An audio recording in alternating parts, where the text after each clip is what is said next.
हे जनार्दन, आश्विन शुक्ला एकादशी का क्या नाम है? अब आप कृपा करके इस व्रत की विधि और उसका फल मुझे बतलाइए।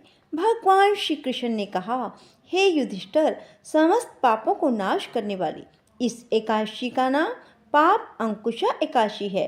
इस दिन मनुष्य को विधि पूर्वक भगवान पद्मनाभ की पूजा करनी चाहिए। यह एकादशी मनुष्य को मनोवांछित फल देकर स्वर्ग प्राप्त कराने वाली है।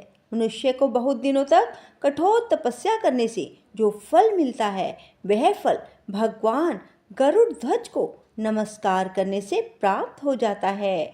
जो मनुष्य अज्ञानवश अनेक पाप करते हैं परंतु नित्य हरि को नमस्कार करते हैं, वे नरक में नहीं जाते।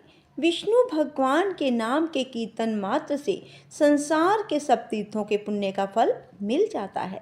जो मनुष्य भक्त वत्सल भगवान विष्णु की शरण में जाते हैं, उनको कभी भी यम यातना नहीं भोगनी पड़ती। जो मनुष्य वैष्णव होकर शिव की और शैव होकर विष्णु की निंदा करते हैं, वे अवश्य ही नरकवासी होते हैं। सहस्त्रों वाजपेयी और अश्वमेध यज्ञों से जो फल प्राप्त होता है, वह एकादशी के व्रत के 16वें भाग के बराबर भी नहीं होता। संसार में एकादशी व्रत के बराबर कोई पुण्य नहीं, परंतु इस पाप अंकुशा एकादशी के समान पवित्र तो तीनों ही लोकों में कुछ नहीं है। जब तक मनुष्य पद्मनाभ की एकादशी का व्रत नहीं करते, तब तक ही उनकी देह में पाप वास करते हैं। यह एकादशी स्वर्ग, मोक्ष, आरोग्यता, सुंदर स्त्री, अन्न और धन देने वाली है।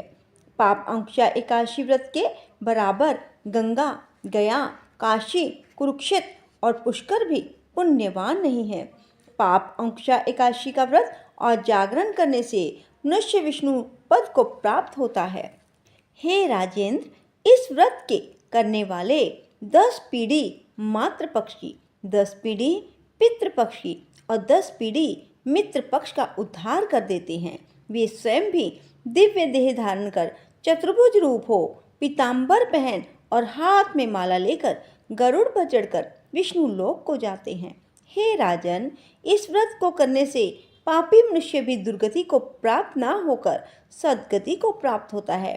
आश्विन मास की शुक्ल पक्ष की इस पाप अंकुशा एकादशी का जो व्रत करते हैं, वे अंत समय में हरि लोक को प्राप्त होते हैं, समस्त पापों से मुक्त हो जाते हैं। सोना, तिल, भूमि, गो, अन्न, जल, छत्री तथा जूती दान करने से मनुष्य यमराज को नहीं देखते।